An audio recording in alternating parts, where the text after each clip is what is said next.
بسم اللہ الرحمن الرحیم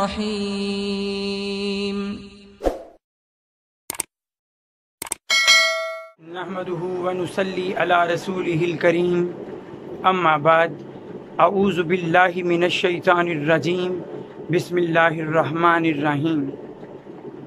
سب حاضرین کو السلام علیکم۔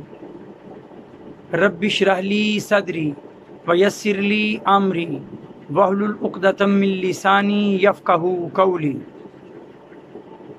سوال جواب سیشن کے ایک نئے پروگرام کو لیے آپ کے سامنے پیش خدمت ہوں، اور کوشش کروں گا کہ جو سوالات مجھ تک پہنچے اللہ کی کتاب اور نبی کے فرامین کی روشنی میں ان کے جوابات آپ تک پہنچا سکوں۔ اللہ میرا مددگار ہو۔ آج کی نشست کا پہلا سوال سمیر اسلم صاحب نے بھیجا ہے اور پوچھتے ہیں کہ اگر کوئی شخص بھول کر یا لا علمی میں کوئی غلطی کوئی گناہ کر بیٹھے تو اس کا کفارہ کیا ہوگا، اس کا طرز عمل کیا ہونا چاہیے؟ پہلے تو ایک اصولی بات جان لیجئے، قرآن مجید میں اللہ تعالیٰ نے بھول چوک سے ہونے والے کاموں، لا علمی میں ہونے والے کاموں کے بارے میں کیا فرمایا ہے؟ سورہ بقرہ آیت نمبر 286 آخری آیت میں اللہ تعالیٰ ایمان والوں کو کیا سکھاتے ہیں، ذرا پہلے وہ دیکھیں۔ اللہ تعالیٰ آیت نمبر 286 میں فرماتے ہیں کہ اے ایمان والو، تمہاری دعا کیا ہونی چاہیے؟ ربنا لا تؤاخذنا ان نسینا او اخطانا، اے ہمارے رب ہماری پکڑ نہ کرنا اگر ہم بھول کر کوئی کام کر جائیں یا ہم سے کوئی خطا ہو جائے۔ یہ دعا ایمان والوں کی، ذرا اس کا جواب بھی جانیے۔ جواب کیسا؟ سنن بیہقی میں بھی یہ روایت موجود، سنن ابن ماجہ حدیث نمبر 2045 میں بھی یہ بیان، اور امام نووی رحمۃ اللہ علیہ نے اپنی اربعین میں بھی اس کا ذکر فرمایا۔ حضرت محمد صلی اللہ علیہ وآلہ وسلم نے فرمایا ان اللہ تعالی تجاوز لی ان امتی الخطا والنسیان وما استکرہوا علیہ، بے شک اللہ نے میرے لیے میری امت کو ہر وہ کام معاف کر دیا ہے جو وہ لا علمی میں کر جائیں، جو وہ بھول کر بیٹھیں یا جس پر انہیں مجبور کر دیا گیا ہو۔ تینوں طرح کے معاملات، خواہ وہ لا علمی میں کیا گیا کام ہو، بھول چوک سے ہونے والی کوئی غلطی ہو، یا مجبوری کی حالت میں کیا گیا گناہ ہو، اسلام پیشگی بتا رہا ہے وہ معاف ہے۔ لیکن پھر بھی اگر کسی کے دل میں کھٹکا رہتا ہے، تردد رہتا ہے، اور وہ یہ سوچتا رہتا ہے کہ میری اس غلطی پر پکڑ نہ ہو جائے، تو پھر اسلام کیا ضابطہ سکھاتا ہے؟ اگر ہم سے غلطیاں ہو جائیں، ہم سے گناہ ہو جائیں بے ارادہ نادانستگی میں، تو اسلام کیا سکھاتا ہے؟ سورہ نساء آیت نمبر 17 میں 17 میں اللہ تعالیٰ فرماتے ہیں وہ لوگ جو غلطی کر بیٹھیں، گناہ کر بیٹھیں، لیکن پشیمان ہوں اگر اپنے گناہ پر، تو طرز عمل کیا اختیار کریں؟ اللہ کے حضور جھک جائیں، توبہ کا در کھٹکھٹائیں۔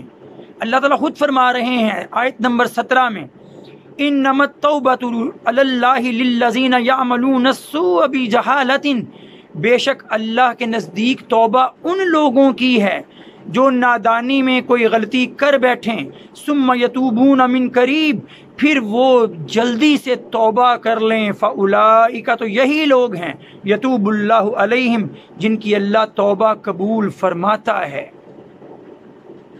اور ساتھ طرز عمل کیسا اختیار کریں کہ کبھی اس غلطی کو دہرانے کا ارادہ دل میں نہ ہو، بلکہ طرز عمل کیسا ہو جیسا نبی کریم صلی اللہ علیہ وآلہ وسلم نے سکھایا، ادفع باللتی ہی احسن، اچھے طریقے سے دفاع ہونا چاہیے برائیوں کے خلاف، اور اگر برائی سرزد ہو جائے تو اتبع السیئۃ بالحسنہ، تو برائی کے پیچھے نیکی کرنی چاہیے، تمحوہا، جو جا کے اس برائی کو مٹا دے۔ یہ طرز عمل ہونا چاہیے۔ دوسرے سوال کی طرف بڑھتا ہوں۔ سوال کیا گیا معین بٹ صاحب کی طرف سے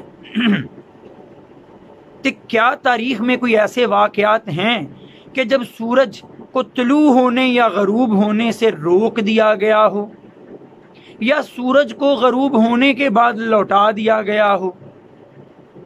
جہاں تک میری معلومات ہیں تاریخی واقعات کچھ ایسے تو ذکر ضرور ہیں، لیکن قرآن مجید کی کسی آیت یا کسی مستند صحیح حدیث میں ایسا کوئی واقعہ درج نہیں ہے۔ ایک واقعہ تاریخی کتب میں اور چند روایات میں جو آتا ہے، جس کی اتھینٹسٹی کسی حد تک اس طرح سے ہے کہ قرآن مجید میں بھی اس کا ذکر موجود ہے واقعے کا، وہ ہے حضرت یوشع بن نون علیہ السلام کا قصہ۔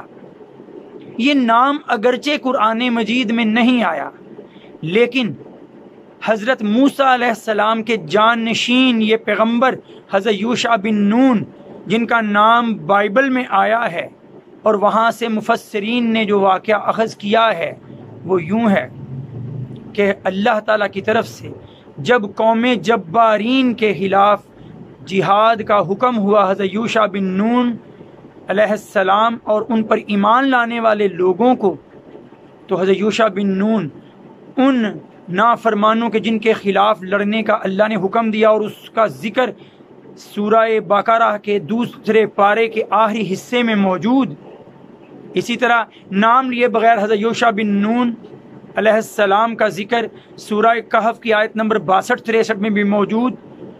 تو قوم جبارین کے خلاف جب لڑنے کا ان کو حکم ہوا، یہ وہاں پہنچے، محاصرہ کیا کئی مہینوں تک۔ جب جہاد کا موقع آیا، جس دن جہاد ہوا، تاریخ میں یہ ذکر موجود ہے کہ وہاں سورج ڈھلنے کے قریب ہو گیا اور اگلا دن تھا ہفتہ۔ اب یہودیوں میں ہفتے کے دن لڑنے کو برا مانا جاتا ہے، حرام سمجھا جاتا ہے، مقدس دن مانا جاتا ہے ہفتے کو۔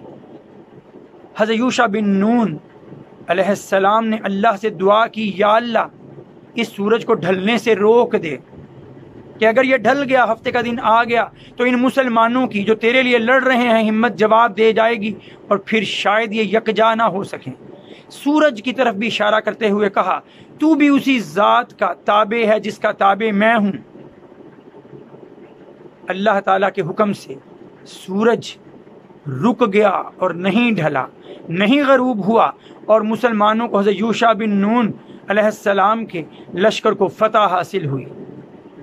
اس کے علاوہ بھی کچھ ایسی روایات ملتی ہیں کہ جن پر بحث ہے، جس کی سند کمزور ہے، اور مفسرین محدثین ان سب روایات کو موضوع اور ضعیف قرار دیتے ہیں۔ مثلا ایک واقعہ بیان ہوتا ہے حضرت علی رضی اللہ تعالیٰ عنہ کے حوالے سے کہ فتح خیبر کے موقع پر نبی کریم صلی اللہ علیہ وآلہ وسلم نے حضرت علی رضی اللہ تعالیٰ عنہ کی گود میں سر رکھا تھا، آنکھ لگ گئی اور عصر کا وقت نکل گیا، سورج غروب ہو گیا یا ہونے کے قریب ہو گیا۔ حضرت محمد صلی اللہ علیہ وآلہ وسلم کی آنکھ کھلی، پوچھا حضرت علی رضی اللہ تعالیٰ عنہ سے کہ عصر کی نماز پڑھ لی؟ تو انہوں نے کہا نہیں، آپ آرام فرما رہے تھے، میں نے آپ کو جگانا مناسب نہ سمجھا۔ تو حضرت محمد صلی اللہ علیہ وآلہ وسلم نے اللہ کے حضور دعا کی، یا اللہ یہ تیری اور میری اطاعت میں لگا تھا، تو سورج کو لوٹا دے۔ اللہ نے حکم کیا سورج کو، اور سورج غروب ہوا، سورج واپس لوٹ آیا، اور پھر نماز عصر ادا ہوئی۔ لیکن اس کی سند پر بڑی بحث ہے اور اسے ضعیف اور موضوع حدیث کہا گیا ہے۔ ایک اور بات بیان ہوتی ہے حضرت بلال رضی اللہ تعالیٰ عنہ کے حوالے سے کہ ایک بار انہوں نے فجر کے وقت اذان نہیں دی، رات کو آنکھ لگ گئی اور فجر کے وقت بیدار نہ ہو سکے، اذان نہ دی تو سورج طلوع نہ ہوا۔ اس روایت کی سند پر بھی بہت بحث ہے اور اسے انتہائی ضعیف قرار دیا گیا ہے، لہٰذا کسی مستند حدیث میں کوئی اور واقعہ موجود نہیں ہے۔ تیسرا سوال پوچھا گیا کہ انبیاء کرام کے معصوم ہونے سے کیا مراد ہے؟ عبد الرافع صاحب نے یہ سوال بھیجا، ان کے سوال میں ہی بہت حد تک اس کا جواب موجود ہے۔ آپ غور کریں، انبیاء کا لفظ جب بولا جاتا ہے، نبی کی جمع نبی، خبر دینے والا، اللہ کی طرف سے جو خبریں ملیں اسے وہ آگے پہنچائے، رسول کا مطلب پیغام پہنچانے والا، اللہ کا پیغام پہنچانے والا۔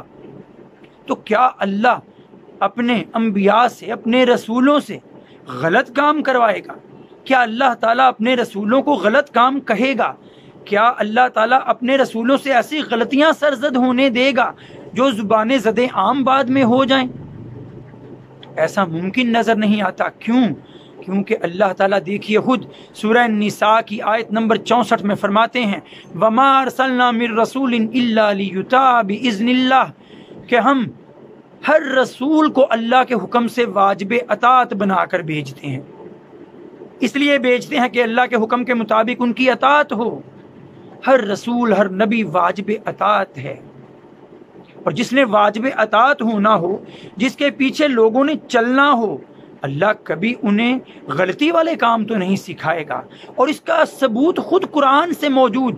سورہ نحل دیکھیے آیت نمبر 90، اللہ تعالیٰ فرماتے ہیں ان اللہ یامر بالعدل والاحسان وایتاء ذی القربى وینہی عن الفحشاء والمنکر والبغی یعظکم لعلکم تذکرون۔ اللہ تعالیٰ تمہیں عدل و احسان کا حکم دیتا ہے، اللہ تعالیٰ تمہیں نیکی کی باتوں کا حکم دیتا ہے، وہ تمہیں روکتا ہے برائی اور بے حیائی کے کاموں سے، اور ان اچھی باتوں کی ہی وہ تمہیں نصیحت کرتا ہے۔ اور دوسری طرف سورہ اعراف میں آیت نمبر 28 میں ہی اللہ نے فرما دیا ان اللہ لا یامر بالفحشاء، اللہ تعالیٰ برائی کا، بے حیائی کا کہتا ہی نہیں، حکم ہی نہیں کرتا۔ اور کیسے حکم کرے کہ اللہ تعالیٰ نے انبیاء کو، رسولوں کو نمونہ اور مثال بنانا ہوتا ہے لوگوں کے لیے۔ قرآن مجید میں اللہ تعالیٰ خود فرماتے ہیں لقد کان لکم فی رسول اللہ اسوۃ حسنہ، بے شک تمہارے لیے رسول اللہ صلی اللہ علیہ وآلہ وسلم کی زندگی بہترین نمونہ ہے۔ جب بہترین نمونہ کہا جائے تو پھر وہ غلطیوں سے مبرہ ہوا کرتی ہے، گناہ نہیں اسے چھوتے۔ ہاں، سب پیغمبر بشر ہیں، انسان ہیں، انسان ہونے کے ناطے ان کے ذہنوں میں کبھی کوئی ایسی بات آ جائے، دل و دماغ میں کوئی ایسی بات آ جائے جو کمتر حیثیت کی ہے اور ادنا ہے اور اعلیٰ چیز کہیں نظروں سے محو ہے، تو اللہ وہی بھیج کر وہی کے ذریعے اصلاح کر دیتے ہیں۔ وہ غلطیاں پیغمبروں سے سرزد نہیں ہونے دیتے۔ عالم نبوت میں، نبوت کی حالت میں انبیاء کرام سے غلطیاں نہیں ہوئیں کہ وہ معصوم ہیں۔ اللہ تعالیٰ نے انہیں غلطیوں سے دور رکھا کہ انہیں سب انسانوں کے لیے نمونہ بنانا تھا۔ آج کی نشست کا آخری سوال، بیٹی بریرہ نے یہ سوال کیا کہ حضرت ابراہیم علیہ السلام نے اپنے بیٹے کو ایک نصیحت کی تھی کہ اپنے گھر کی دہلیز، اپنے گھر کی چوکھٹ مضبوط کرنا، تو یہ کیا واقعہ ہے؟ حضرت اسماعیل علیہ السلام کو ان کی والدہ حضرت ہاجرہ علیہ السلام سمیت جب حضرت ابراہیم علیہ السلام مکہ کی بے آباد وادی میں چھوڑ آئے تھے، وہاں آ کے قبیلہ آباد ہوا جو قریب آپ کے، وہ قبیلہ بنو جرہم تھا۔ جب حضرت اسماعیل علیہ السلام کی عمر 15-16 سال ہوئی تو حضرت ہاجرہ علیہ السلام کا انتقال ہو گیا۔ حضرت اسماعیل علیہ السلام شام کی طرف واپس جانا چاہتے تھے اپنے والد محترم حضرت ابراہیم علیہ السلام کے پاس، لیکن قبیلے والوں نے جانے نہیں دیا، اور کم عمری میں ہی آپ کی شادی قبیلہ بنو جرہم کی ایک عورت، ایک لڑکی امارہ نام کی لڑکی سے ہو گئی، نکاح کروا دیا گیا، شادی ہو گئی۔ ایک دن حضرت ابراہیم علیہ السلام اپنے بیٹے سے ملنے آئے۔ حضرت اسماعیل علیہ السلام شکار پر جایا کرتے تھے، گھر پر نہیں تھے۔ حضرت ابراہیم علیہ السلام نے بہو سے پوچھا کہ کیسی گزر رہی ہے، تو وہ شکوے کرنے لگی، ناشکری کا اظہار کرنے لگیں کہ بڑے مشکل حالات ہیں، مشکل سے گزر ہوتا ہے، شکار ہو جائے تو کھا لیتے ہیں، نہ ہو تو کچھ بھی پاس نہیں ہوتا، بڑے مشکل دن گزر رہے ہیں۔ حضرت ابراہیم علیہ السلام اٹھے، اپنا نام بتایا اور جاتے ہوئے کہنے لگے کہ جب اسماعیل لوٹے تو اس سے کہنا کہ اپنے گھر کی چوکھٹ کو مضبوط کر لے، یہ درست نہیں۔ حضرت اسماعیل علیہ السلام لوٹے، نام جب بتایا گیا تو انہوں نے جان لیا یہ میرے والد محترم حضرت ابراہیم علیہ السلام تھے، اور جب نصیحت بھی بتائی بیگم نے تو انہوں نے جان لیا کہ حضرت ابراہیم علیہ السلام یہ کہہ گئے ہیں کہ بیوی اخلاق کی بہت اچھی نہیں، تو حضرت اسماعیل علیہ السلام نے اس بیوی کو باپ کی نصیحت پر چھوڑ دیا، آزاد کر دیا۔ دوسری شادی ہوئی اسی قبیلے کی ایک دوسری عورت سے۔ حضرت ابراہیم علیہ السلام ایک بار پھر ملنے آئے تو اتفاق سے، حسن اتفاق سے حضرت اسماعیل علیہ السلام اس بار بھی گھر میں موجود نہیں تھے۔ آپ نے دیکھا، ملے تو وہ سوال دوبارہ دہرایا کیسے دن گزر رہے ہیں؟ وہ کہنے لگیں کہ اللہ کا شکر ہے، بڑے نیک سیرت میرے شوہر ہیں، بڑی محنت کرنے والے ہیں، اللہ کا دیا سب کچھ ہے، بہتر گزر رہی ہے۔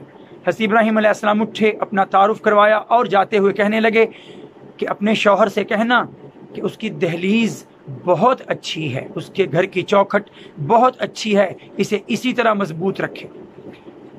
اب دیکھیے، والدین نصیحت کرتے ہیں ہمیشہ بچوں کو کچھ سکھانے کے لیے، ہمیں بھی چاہیے اپنے والدین کی نصیحت پر نظر کریں اور ان کی اچھی نصیحتوں پر عمل کر کر اپنی آنے والی زندگی کو بہتر بنائیں، اور اگر ان کی کوئی نصیحت کبھی اچھی نہ بھی لگے تو ادب و احترام کے ساتھ ان سے بات کریں اور ان کو دلائل پیش کر کے قائل کرنے کی کوشش کریں، نہ کہ ان کی کئی باتوں پر ناراضی کا اظہار ہو۔ وآخر دعوانا ان الحمد للہ رب العالمین۔ السلام علیکم۔